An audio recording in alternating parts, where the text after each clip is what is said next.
His spine was injured. He spent the remainder of his childhood in an iron frame.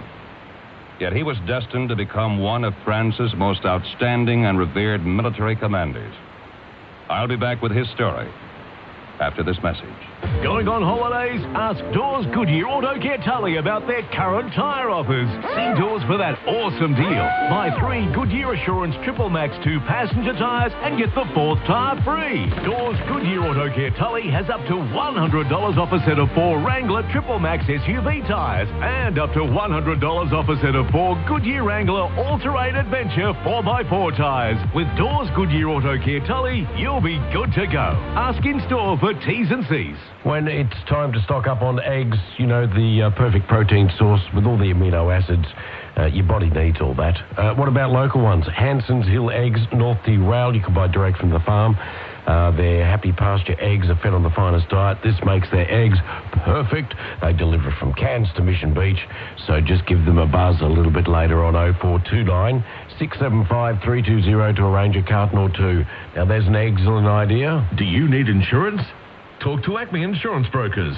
They can offer you comprehensive advice for all walks of life, and they guarantee the recommendations they make. The team at Acme Insurance Brokers live in the Cassowary Coast and understand the weather events our region experience, so they know what cover you need. Home and contents, vehicle, boat, farm, business and public liability. They do the lot. Acme Insurance Brokers, Watkin Street, Tully. Ordinary people providing extraordinary service. At 18, after overcoming the injury that had threatened to cripple him for life, Louis Liotte was enrolled at St. Cyr, France's crack military academy, from which he graduated as a cavalry lieutenant in 1879. Promotion came rapidly, and before he was 30, he was chief of staff to the 7th Cavalry Division. He distinguished himself in Indochina and later in Madagascar, where he subdued the savage Hova rebels in a brilliant jungle campaign. When news came of an uprising in French Algeria, Liotte was chosen to take charge of the situation. Abandoning the cumbersome gear of the old-time French column, he formed lightly equipped fast-riding squadrons that soon brought the rebels to heel. But his interest lay beyond the Algerian border, on Morocco. The border itself was only vaguely defined. Under treaty, the French were permitted to cross it in pursuit of raiders, but not to build outposts there. In 1907, Liotte saw his chance when the Moorish population of the Moroccan city of Marrakesh ran riot and massacred a large proportion of the French community there.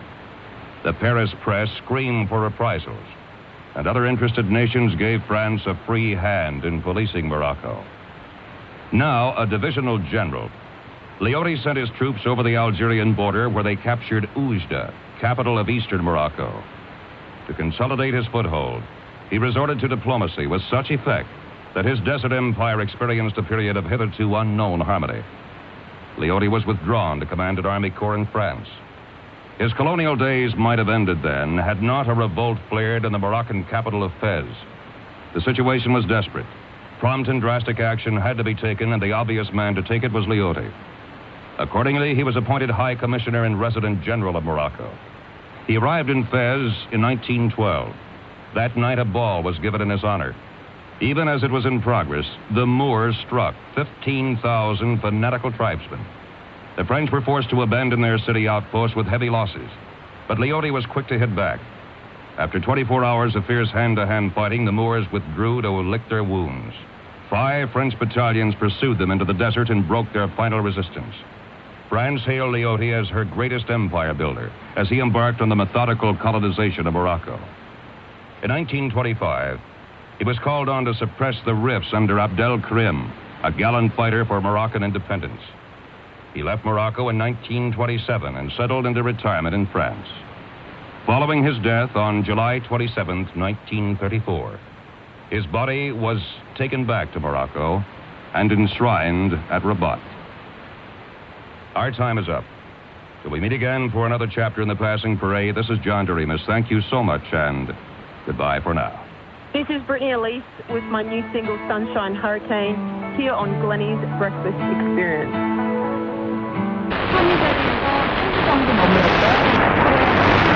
そうですね、リフレッシュできますよね。はい。新しく希望した建物だけではなくて、軽くて趣のある建物も再生してレンタルオフィス、ワーキングオフィスに使われています。剣町という毎朝でもおなじみの剣山がある町では、町の有形文化財として指定を受けている元庄屋屋敷がコワーキングスペースとして活用されています。他にですね、元徳島県知事の邸宅ですね、築約40年の民家を利用したレンタルオフィスもできたばっかりなんです。こちらですね、敷地面積が255坪に建てられた屋敷で、良質の木をふんだんに使った広々とした木造建築で、庭は純日本庭園風でしてね、屋外の風を感じながらパソコンを広げられる青石のテーブルと椅子が庭に置かれています。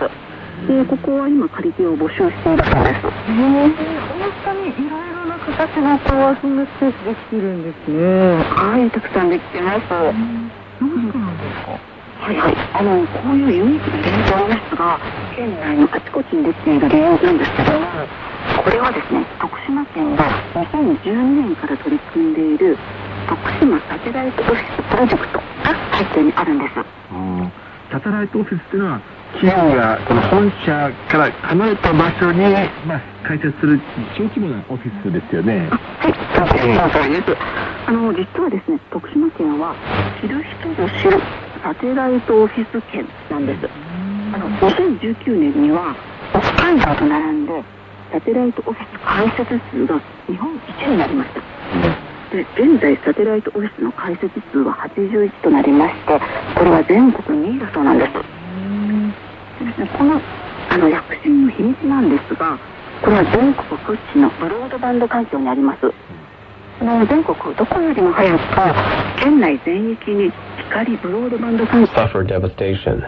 After every conflict, its glories passed into memory, and from memory it was rebuilt upon its ruins when peace came.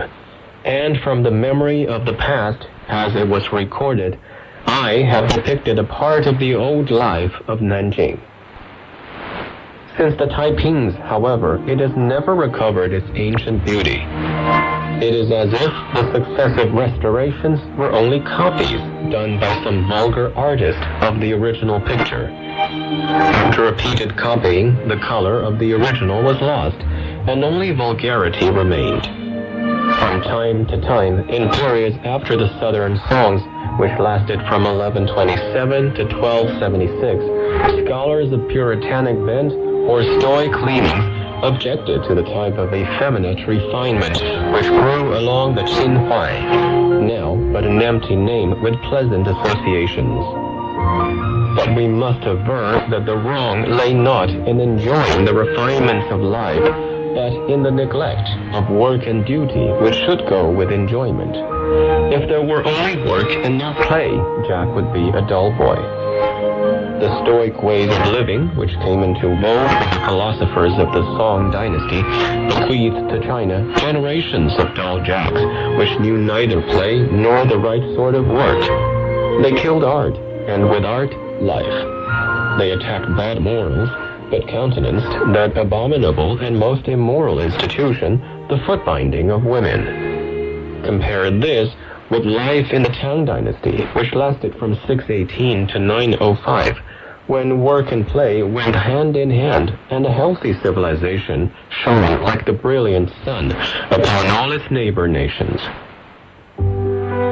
Think of the Tang dances. Mind you, there was no foot-binding then. Music, sports, poetry, painting, and calligraphy, and then of its great generals and their glorious armies. During the Tang period, Chinese civilization reached its zenith. After Tang came declining days. In the time of the northern songs, art persisted, but the martial spirit waned, until finally the philosophers of the south songs with their asceticism and moral speculation killed the arts both of peace and of war.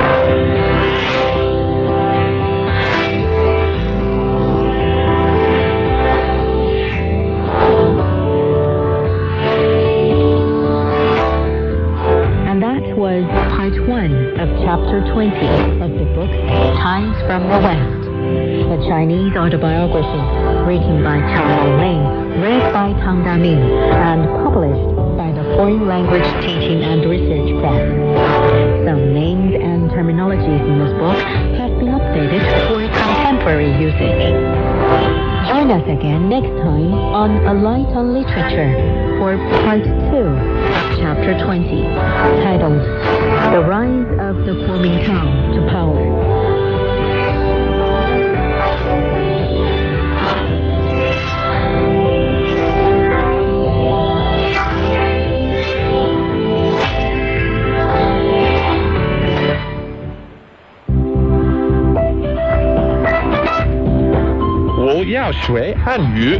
I want to learn Chinese. 其实并不难 It can be fun. 欢乐汉语 Chinese Studio.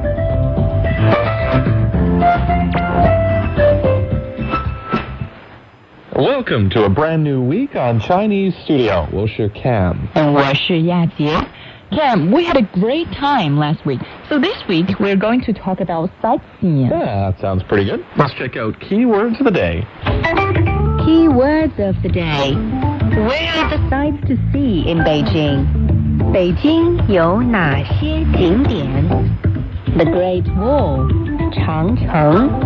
The Forbidden City, 故宫. The Summer Palace, 颐和园. You must visit the Great Wall. 你一定要去长城看看. All in today's Chinese Studio. As you heard in Keywords of the Day, 北京有哪些景点? What are the sights to see in Beijing? 北京有哪些景点? Beijing is the Mandarin for Beijing. 北京有, the third tone, means there is something. 有哪些, which ones? 哪些景点, scenic spot. 景点北京有哪些景点? 北京有哪些 Because we need to continue to realize that we have the Almighty in control. For your sake, we are killed all day long. We reckon ourselves as sheep to the slaughter. But in all this, we are more than overcomers through the care and compassion of the Almighty. For I am persuaded that neither death, nor life, nor messengers, eternal beings, nor principalities, or evil spirits, nor powers, neither present nor in the time to come, nor height, nor depth, nor any other creature shall be able to separate us from the compassion and care of the Almighty, which is in Yahweh, Yeshua, Messiah. You know, this is the most free and television broadcast. Hearken, his voice only following. Don't go to church.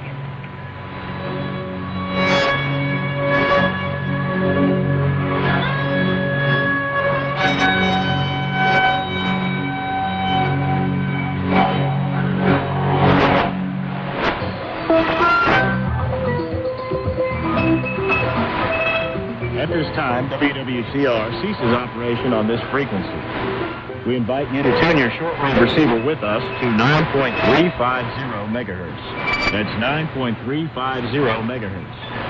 9.350 megahertz. We'll begin operation on that frequency in a few moments.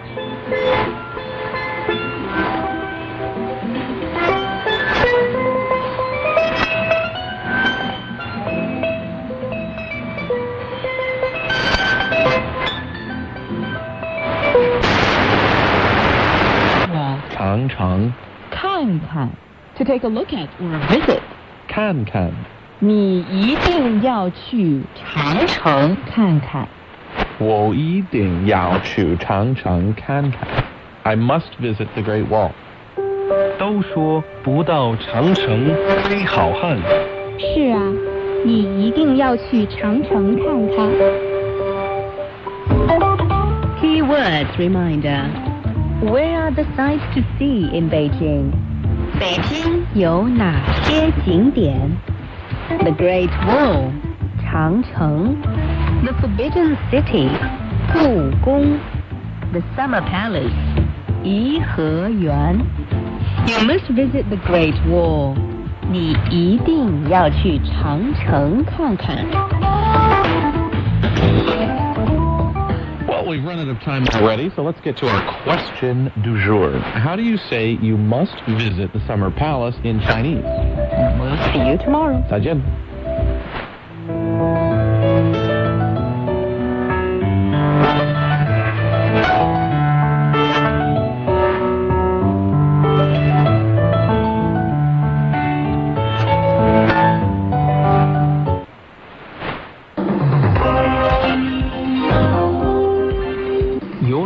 to China Plus Radio, connecting you with China and the world.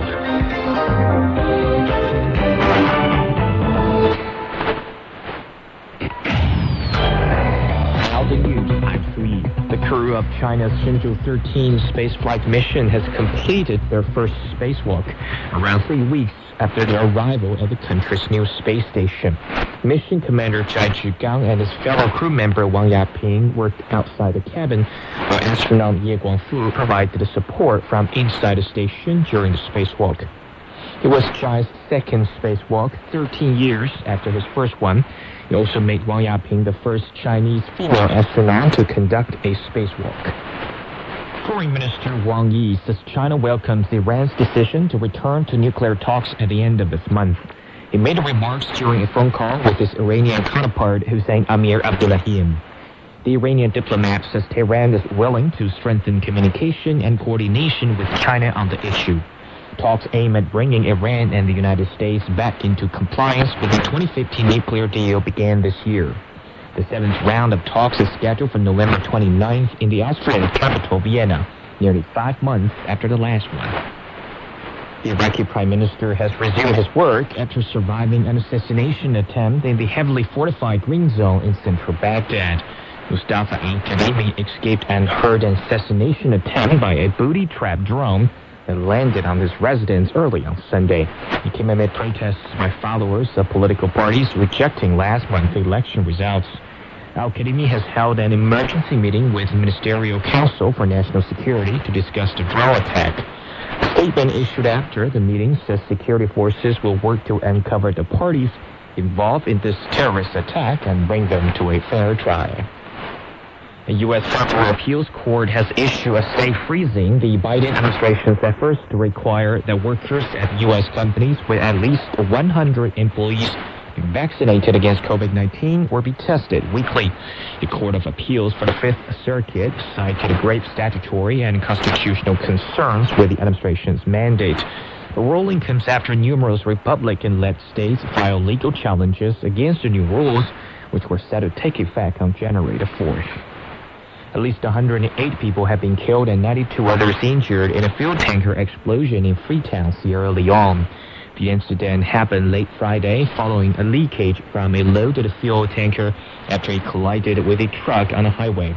Some local people rushed to the scene and took advantage of the leakage to scoop the fuel and store it in nearby makeshift structures. It says a major explosion then happened and resulted in a fire disaster. China's exports in U.S. dollars rose over 27% year-on-year in October. Exports came in at $300 billion, around $5 billion less than that in September. Imports rose by over 20% to $216 billion, reversing the downward trend of 17.6% growth in September. A cold snap has hit large parts in North China, bringing blizzards and strong winds. People have been told to brace for more severe weather in the coming days. Sun Ye reports. Winter has come for China's northern regions with up to 16 degrees of temperature drop. And up to 10 centimeters of snow has been recorded in some places in Inner Mongolia to Shanxi province. The country has issued its very first orange alert for blizzards this year. And here in Beijing, the city has issued 4 separate yellow alerts for cold wave, for strong winds, for heavy snow, and for icy roads. China's weather authority says the cold weather will soon start moving south, and the country's northeast should brace for even worse. The 0 Celsius degree line could reach Jiangsu and Sichuan provinces. Northeast regions, especially Heilongjiang province, should prepare for more heavy snow and even blizzards in the next few days. The National Climate Center says La Nina, or the cold phase of Pacific weather, started to affect China in October, and this year's winter will bring comparatively lower temperatures to the country. But it has yet to officially call it a cold winter, still waiting for assessment. Exhibition area measuring more than 150,000 square meters have been booked for the 5th China International Import Expo scheduled next year. Officials say the preparations for the 5th CIIE are well underway, with active registrations from global exhibitors. And that's the news I'm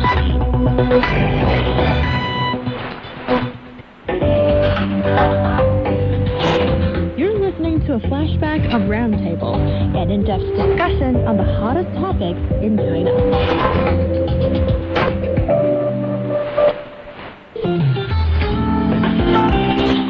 Hello, everybody. Welcome to Roundtable, coming to you live from Beijing. I'm your host, He Yang. Good as always to have you join us. Social isolation is affecting. 基督耶稣降世，为要拯救罪人，不光是可信的，是十分可佩服的。在罪人中，我是个罪魁。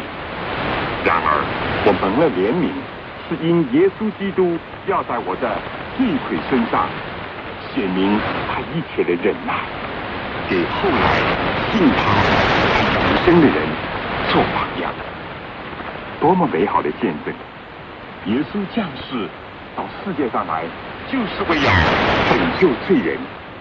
一切像耶稣时代的税吏娼妓，有钱但是心中不平安的撒该，有学问但是又盲目固执的保罗，都是耶稣拯救的对象。那一度在贩卖奴隶的船上放浪的青年约翰牛顿，在蒙恩悔改以后，写下了著名的圣诗《奇异恩典》。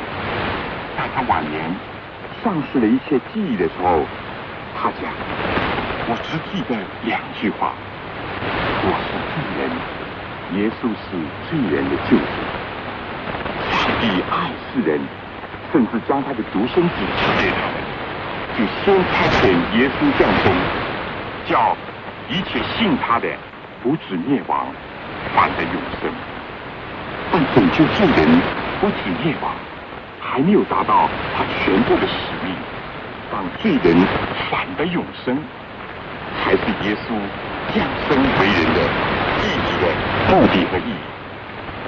这种罪进入的世界，人非但丧失了永生，而且是今生渐渐的空虚、混乱、贫乏，不是无目的。他降世为要改变这一切，正如他在约翰福音第10章第10节讲：“我来是要叫人的生命，并且得的更丰盛。快乐的短命和痛苦的长寿，都是人的历史和不满。耶稣降生来到世界上，为要开创人类历史的新纪元。他要赐给信奉他的人一个丰盛、有意义和不死的生命。主非但让人恢复到最初上帝造人以及生活在伊甸乐园时候的情形，而且要因着主更加要焕发蒙救赎之人的生命的光华和美丽。第三，耶稣来是要给人留下榜样，教育后代，并且做宇宙的课本。耶稣并没有像亚当那样一出来就是一个成人。耶稣降生为人是由婴孩、童年成长到青年和成年，从此呢，就为人类成长的每一个阶段留下了完美的榜样，好使人效学他。他不但要接到自己最后的流血舍命而赦免人的罪，而且要把他自己的百姓从罪恶里救出来。他不但要在将来使人得享永生，而且让人靠着他从现在就进入永生，就开始度丰富的生活，就跟从他的脚中在生活的一切。 I think that ultimately in the future we're all going to be elderly one day, and I would hope that somebody is going to listen to me when I'm at this age and listen to my problems. I don't know how I'll feel at that point, but I must admit, my grandmother, I often speak to her about this, and I encourage her to take part in senior persons activities in my hometown, and she does play cards. She plays a game called Bridge very, very well.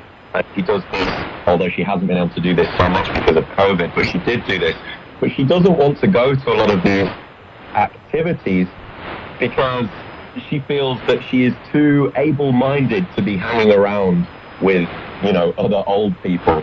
And to be honest, although I wish she wouldn't do this and she would try it, I understand her perspective, because it does seem a little bit unfair to assume that all these people, just because they are this age, are going to make great friends and really want to hang around with each other, as if their age is their sole defining character trait. That is quite condescending, I think. So we have to be careful here for sure.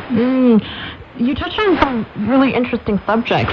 There's a certain sensitivity that I find a lot of times we lack in our public discourse in this country, because it's often young people that are speaking in front of the mic or typing away, being a keyboard hero on the internet. It's almost like when we talk about older folks, it's them doing this and that, and we assume what these folks want, and then the way we speak is often, I find it just hugely uncomfortable, unnerving in a way.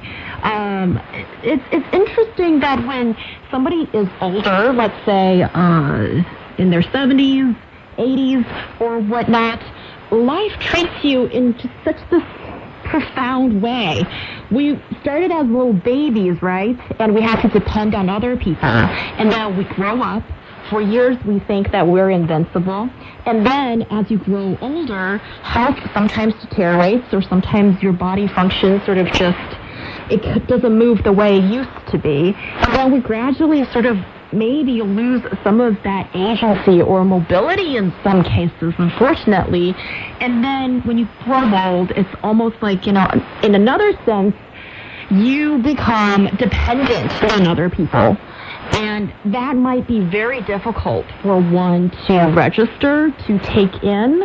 And I find that even sometimes when we try to give people help or support in that situation, it would be better if we're more considerate in being able to understand that and offer the kind of support that is not only, physically helping someone, but emotionally being, just that much more sensitive to the person you are trying to help out in that sense. And also, like, Huashan, you mentioned that there are these toys that are developed for older folks.